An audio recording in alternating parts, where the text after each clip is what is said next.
Since its initial launch in 2012, Guild Wars 2 has always strived to do its own thing when it comes to design and MMORPGs, be it from an open world where players can actually interact and help each other while doing quests, to a hybrid action combat system or a horizontal progression system.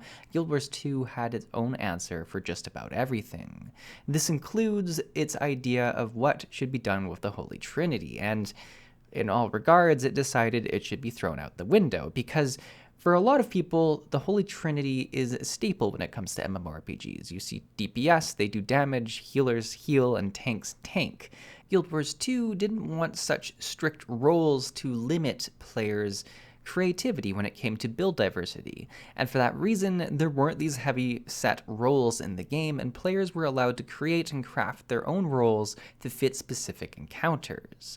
Now, today I want to talk about that decision and the impacts it's had on Guild Wars 2 as a game, as well as its place in the market of MMORPGs. Is this something that has made the game more approachable for outside players? Is it something that truly has made the endgame and different encounters in Guild Wars 2 more enjoyable for those that do make use of diverse builds? Ultimately, we're going to look at how this decision has impacted the game as a whole, and what kind of ramifications it has for the future of Guild Wars 2. Welcome back to Tiny Blue Games. My name is, of course, Csaw or Chris, and today we're talking about Guild Wars 2 in 2022. And just before we get into our topic for the video, I should mention I am a Guild Wars 2 or ArenaNet partner. Does this mean I'll say nothing bad about Guild Wars 2? No, as you'll see in this video, I'll say the good, I'll say the bad, I'll say everything in between, but it does mean you'll find 2 sponsored links in the description below. They are referral links, one of them to try out Guild Wars 2 for free, the other to buy any of the Guild Wars 2 expansions, and using either of them will help the channel and is always appreciated. With that said though, let's jump into the video. So this is going to be more of a discussion video where I just have some footage in the background. I believe it's going to be some footage of me doing a pug Harvest Temple. There were some ups and some downs in it. I've really enjoyed pugging the more recent strike missions, because I feel like they're fights that can be achievable by a pug, which, you know, most fights in Guild Wars 2 can, but there are certain things that will wipe you if they're not done correctly. And I think there's so much forgiveness in the normal modes that it's really fun to see people to kind of communicate without being on team, you know, Discord or something like that. I was going to say teams or something like that, but you'd have to be a very professional raid group to bring out teams before your strike mission or something like that. Anyways though, the 2 main points I want to talk about in this video are how a lack of Holy Trinity has impacted the current state of Guild Wars 2 when it comes to endgame, when it comes to the types of content you can do. And then the next is whether or not the lack of Holy Trinity is a benefit for new players coming into Guild Wars 2, or actually a barrier to entry for some people. Because I have a thought that it might actually be less of an advantage than some people might have thought initially when Guild Wars 2 was proposing the plan. All this said though, let's take a look at how the current state of Guild Wars 2 is impacted by a lack of Holy Trinity. And to do that, we kind of have to go back through the types of content and see how this decision has impacted each of them. When the game first launched, you had really a few types of content. We're going to be mostly focused on PvE content, I should stress, because I think PvP, you know, even in some of the very Holy Trinity games, you can have kind of hybrid classes if you build them properly in PvP. I think PvP is that one place where you can have if you have a build that you love, you can make it work in PvP. So we're going to focus mostly on PvE, because I feel like that's where these rules really start to hit home and apply differently depending on the game you're in. So when the game first launched, you had leveling, open world content, and dungeons was the real instance piece of content that you had. And all of those pieces of content worked very well without a Holy Trinity system. Dungeons, unlike most MMOs, did not need a dedicated tank, did not need a dedicated healer. You could have 5 people randomly join up and do the dungeon together. And in terms of starting an MMO where everyone's trying to level up together and meet new people and stuff like that, it's really the perfect system because there's no, huge queue for people waiting for tanks or waiting for one healer and then DPS just having to wait around to find their spot, right? You can just have 5 people who show up that are the right level. They can get together and do it. Yes, there are certain classes that would go better together. You can have certain people be more support focused, certain people be more DPS focused. But at the end of the day, if you arrived with 4 other people, you could probably jump into the dungeon, especially if it was just the normal mode as opposed to the explorable modes. So for dungeons, it didn't have a huge impact. We then had Fractals of the Mist that were introduced. This is once again a piece of content that at the time was pretty universally open to a lot of different roles. You could have some people that were more tanky, more healy, more DPS, but you could probably pull things off with whatever group you had. As we've gotten into higher end Fractals, we've started to see some of the more meta builds and boons and different buffs that you can give players become essential. This is kind of the Trinity that has happened within Guild Wars 2, except instead of a Trinity, it's I don't even know how many there are now, but it's more than 3, and they're very specific roles that are unique to Guild Wars 2 as opposed to being roles that are understood amongst all MMORPG players. And that's a very important point for the second question about barriers to entry, but we'll touch more on that at the end. However, overall, I'd say generally you can play Fractals with whatever builds you want. You could probably do all the way from 1 to 100 with just a random group of 5 people if you wanted to dedicate the time to it. In terms of efficiency, you definitely do want to jump into some of those specific classes, specific boons, and specific combinations, and then even more so when you're going to challenge modes and stuff. So, and that content's evolved over time, right? That's not what was released at the start. We're talking all the way from the launch of Fractals near the launch of the game to Fractals in today's day and age that require much more for some of those challenge modes. The next piece of content was raids, and this is where Guild Wars 2 actually kind of stuck a toe into the Holy Trinity, right? We think of Veil Guardian, its first release.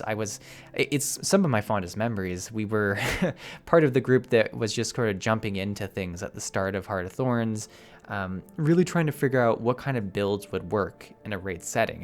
It was the first time that a lot of the community had started really taking things seriously, or at least the communities that I were in. And every time someone killed Veil Guardian, it was like, what classes were used? What did you do? How did you do it? So there was a lot of learning that happened early on in those days, which was really fun to see. But what was interesting with Veil Guardian is that it proposed quite a few specific roles that were required. You had someone that would tank because they had the most toughness. So all of a sudden we had a dedicated tank role. There was a lot of damage going out, especially in the early days where people didn't skip through things and do things in very clever strats. You'd likely want to have a healer, and you know what? There was a healer that was kind of released with the elite specs in Heart of Thorns, a druid. Not only did they put a lot of heals out, they also provided a buff at that time that was unique. So you wanted druids in your party, and you'd have druids as your healer, and typically you'd have mesmers as your tank at that time. So very much those building blocks there. The next is DPS, is what we assume in most cases. In certain games like WoW, you'd have range and you'd have close range combat. In Guild Wars 2, because of Veil Guardian specifically, you'd have power DPS and Condi DPS, which is something that would be continued in certain fights in the future as well. So you kind of had 4 main pillars when you entered there. There were other buffs you had to be mindful of. You had banner slaves, you had quickness, you had alercity. I don't know. I'm going to say it wrong, and people are going to say you should say it this way. The Chronomancer buff at the time, but it is something that other classes now give as well. So it really was a step into these very specific roles, and as people found these builds that synergized well in raids, you would take them into Fractals as well and into dungeons. So it was something that kind of started in one specific area of the game and then carried on into different parts. However, as raids continued, we ended up getting different mechanics that made some of these roles less necessary. instead of having the person with the most toughness have the boss come to them, you might have something that you pick up, or an action or an item that you take onto your character, and while you have that, the boss is going to be drawn to you. So there are different ways that they've dealt with the idea of taunting and aggro and stuff like that, and it's something that's been fluid throughout a large part of the game. This brings us to the current iteration of this type of content, which is strike missions.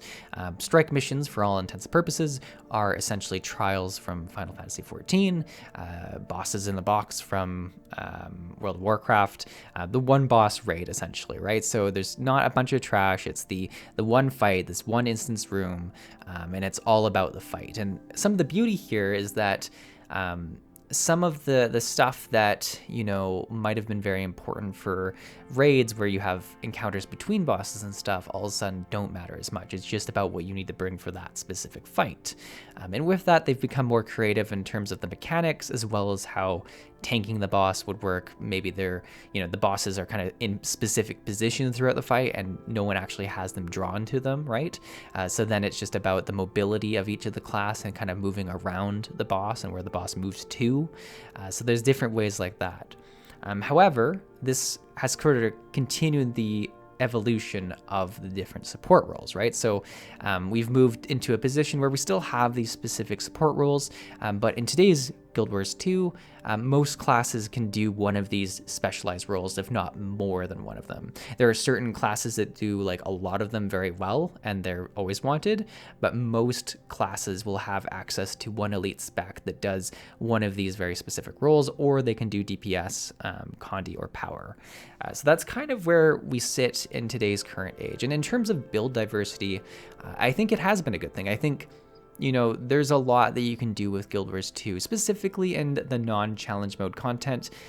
You can build these very unique builds that feel really fun. You can be a necromancer that heals. You can be, you know, a condition elementalist if you want. You can be essentially most things that you can consider. You can be in Guild Wars 2. Like if there was a specific tree that sounded good, like trait tree, you could probably make it work for one of these encounters, specifically on normal mode. The second question, though, and perhaps the more important question, is this good in terms of barriers to entry for Guild Wars 2? Because I think when they initially proposed this way back in 2012, it would have been a benefit because people would be joining the game to level, to do these dungeons. Like I said, the fact that there weren't roles at that time was very fresh compared to all these other games that were doing Holy Trinity, and it worked really well with the initial dungeons and the leveling experience, right? You just got to join up with people and didn't have to consider your own specific roles much because everyone has their own self-heal, right? Which is a very important reason to why this works. So it was kind of good at the start. However, I'd say if you were to look at End of Dragons as the product that they're trying to get people on the MMO market to be interested in joining, at this point in time, I almost think it's a disservice that they have such a complex set of roles. You know, instead of you're saying we use a Holy Trinity system, we now have to understand that we use these very specific game-focused support roles. You know, you have, if you go through the looking for group, you'll see all of these abbreviations for quickness, for alercity, for banners used to be a big one. You see all of these different abbreviations. You'll sometimes see DPS or Condi DPS, which I think is the most approachable. And certainly as someone who hasn't been playing the game as heavily since Heart of Thorns, or I guess since End of Dragons, or since Path of Fire. I also did play through End of Dragons, but I haven't been as much into the end game. So as someone who's coming to those strike missions, I get uncomfortable looking at the different abbreviations and being like, is that something I know how to do? Is that something I can do? And I think it's it's kind of a turnoff really for new players who might, in other games, you know, if you go from WoW and you play Final Fantasy XIV, you're gonna have a sense of what your character's role is, right? Like if you are a healer and you can check off that you're going to heal in that dungeon, it's pretty clear as to what you're going to do in that dungeon. If you're someone who's joining Guild Wars 2, I think more than ever, you kind of gravitate to DPS because that's the one thing that probably stands out as being something that they understand. Like, I'm going to have to do damage to the boss. I can do that. And that's generally the most approachable in most MMOs. I just think there's a larger percentage of these other roles, right? Of velocity, of quickness and stuff like that. So there's fewer slots of DPS. And because of that, it's pretty difficult to actually join into the proper group and do the proper role. So overall, I think it's kind of a disservice at this point to have these different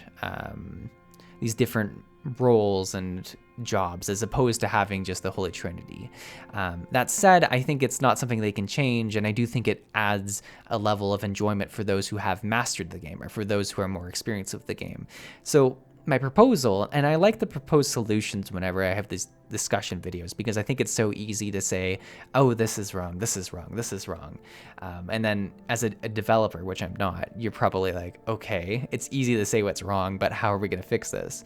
I think they kind of need a training system that takes you more through some of these specific game-focused roles, right? If you had a tutorial that talked a lot more about the different buffs that are currently used, because it does seem like they've focused in on a few different boons that they want to be the main support boons. You have your quickness, you have your lacerity, you have the different ones like that. So if those are for sure going to be the boons that they move forward with, if they have a sort of tutorial system, or like, I'm trying to think of what it is in Final Fantasy, it's called something specific, but it's like these specific missions you sign up for, and like they have them for heal. Like, they teach you all the different parts about healing, they teach you all the parts about tanking, they teach you all the stuff about DPS.